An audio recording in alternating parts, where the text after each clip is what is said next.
அனைவருக்கு வணக்கம். நீ நான் காதல் எப்ரமோ அபி சுந்தரியத்தை எவ்வளவோ கேவலமான வேலைங்களை பண்ணிட்டு இருக்காங்க.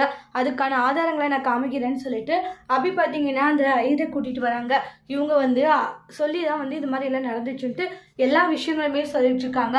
அதாவது சுந்தரி என்னென்ன பண்ணாங்க ஆகாஷ் அனுவோடைய லைஃப்பில் அப்படின்ட்டு ஒட்டுமொத்த உண்மைகளுமே அந்த ஐயரு சொல்லிடுறாங்க. இதெல்லாம் கேட்ட உடனே பாட்டிக்கு ரொம்ப ரொம்ப கோபம் வருது. எப்படி சுந்தரி உன்னால் இப்படியெல்லாம் இருக்க முடியுதுன்றாங்க.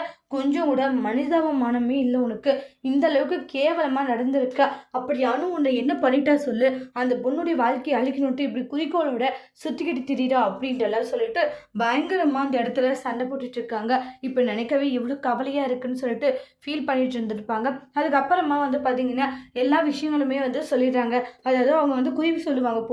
குறி போட்டு சொல்லும் போது என்ன சொல்லுவாங்கன்னா, இது மாதிரி இவங்களோட 2 பேருடைய ஜாதகமும் அமோகமாக இருக்குது, இவங்களோட லைஃப்பில் இனி எந்த பிரச்சனையும் வராது, இவங்க சந்தோஷமா இருக்கலாம் அப்படின்ட்டுலாம் அந்த குறி சொல்கிற அந்த சார் சொல்கிறாங்க. அவங்க சொல்கிறத கேட்கும் போது குடும்பமே சந்தோஷமாக இருக்குது. அப்போ சுந்தரி தான் எல்லாருமே பயங்கரமாக திட்டுறாங்க.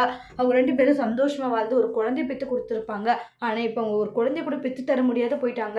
அதுக்கெல்லாம் காரணம் நீ தான் அப்படின்ட்டுலாம் சொல்லிட்டு அவங்க வீட்டுக்கார ஒரு பக்கம் பயங்கரமாக கத்திட்டு இருக்காங்க. கொஞ்சம் கூட மனசாட்சியே இல்லை. அவங்களோட லைஃப்பில் இப்படி தலையிடாதுன்ட்டு பல முறை நமக்கு சொல்லியிருப்பேன். ஆனால் நான் சொன்னது ஏதாச்சும் கொஞ்சமாச்சும் காது கொடுத்து கேட்டியா? இல்லை, எதுவுமே காது கொடுத்து கேட்கல. உங்கள் இஷ்டத்துக்கு நான் இப்படி தான் இருப்பேன்னு இருந்தேன்ல, நீ எல்லாம் ஒரு பொம்பளையா அப்படின்றலாம் சொல்கிறாங்க.